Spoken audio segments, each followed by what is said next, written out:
From the National Newsroom of the Canadian Press, I'm Jason White. U.S. President-elect Donald Trump says it's fine if Ontario cuts off electricity exports to the United States. Ontario Premier Doug Ford says his province is considering the move in response to Trump's tariff threat. Trump's promised 25% tariffs on Canadian imports unless the country improves border security to his satisfaction. Meanwhile, Alberta Premier Danielle Smith says the province is putting $29 million into creating a new sheriff patrol unit to shore up security at the Canada-U.S. border. Alberta Public Safety Minister Mike Ellis says the Border Patrol unit is to be supported by about 50 sheriffs, cold weather surveillance drones, and 4 drug detection dogs, and is expected to be operational early next year along the border with Montana. Premier Danielle Smith says this move is necessary. The criminals behind these activities destroy lives on both sides of the border. Sheriffs will be able to arrest without a warrant anyone found attempting to cross illegally or bring across illegal drugs or weapons. Bill Graveland, The Canadian Press, Calgary. Parliament's budget watchdog suggests government spending on housing is not meeting the country's needs.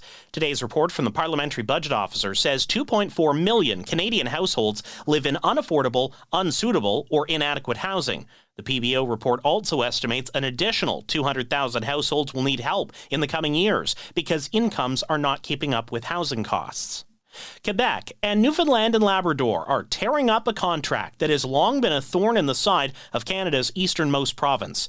The new agreement will see Hydro-Quebec pay 30 times more for electricity from the Churchill Falls hydroelectric station in Labrador and invest billions of dollars in new hydro projects. Newfoundland and Labrador Premier Andrew Furey says it rights a historic wrong. I will not allow our province to ever repeat the mistakes of previous mega projects.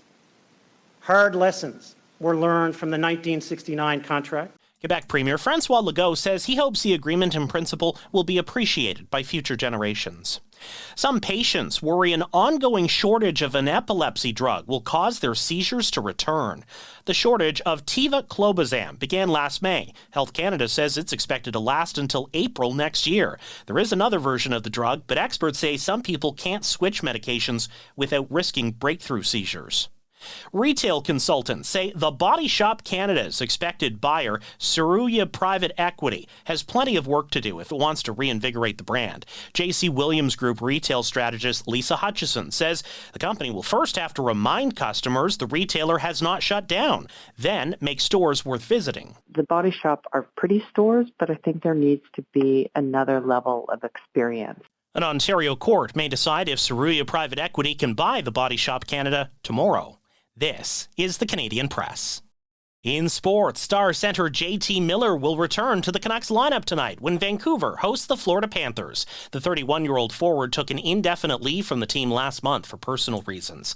Elsewhere in the NHL tonight, the surging Edmonton Oilers are on the road taking on the Minnesota Wild. Toronto hosts Anaheim, Winnipeg welcomes Vegas, Montreal entertains Pittsburgh, and Calgary hosts Tampa Bay. Canadian swimming star Summer McIntosh smashed another short course world record as she won the women's 200-meter butterfly at the World Championships in Budapest, Hungary. The 18-year-old from Toronto won her race in 1 minute 59.32 seconds. To the NBA now, and the Raptors are in Miami tonight. Toronto defeated the Heat 119-116 when the teams last met December 1st at Scotiabank Arena. And Canada's Marielle Thompson raced to a gold medal at the opening event of the World Cup ski cross season in Val Thorens, France.